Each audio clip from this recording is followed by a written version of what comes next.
முருகா, ஆறுமுகமும் 12 கண்களும் கொண்டு தீராத வினைகளையெல்லாம் தீர்த்து மக்களை வாழ்விக்க வந்த என் தெய்வமே கந்தா, உன் திருநாமத்தை பேசாத நாளெல்லாம் பிறவா நாள்.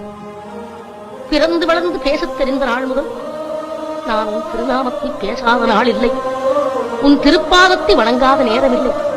சொல்லுக்குச் சொல் முருகா முருகா என்று சுந்தரத்தமிழில் இசைகலந்து செல்லுமிடமெல்லாம் உன்னை போற்றுபவருக்கும் பாடுபவருக்கும் கருணை காட்டும் என் தெய்வமே, உன் மாபெரும் காவியத்தை படிப்பவர், கேட்பவர், சிந்திப்பவர் அனைவரும் நற்பலம் பெற்று நல்வாழ்வு வாழ்கிறார்கள். முருகா என்ற உன் திருநாமத்தை கேட்டு உருகாத மனமில்லை, ஆனந்த கண்ணீர் பெருகாத கண்கள் இல்லை. உன் கருணைக்கு நான் என்ன கைமாறு செய்வேன்?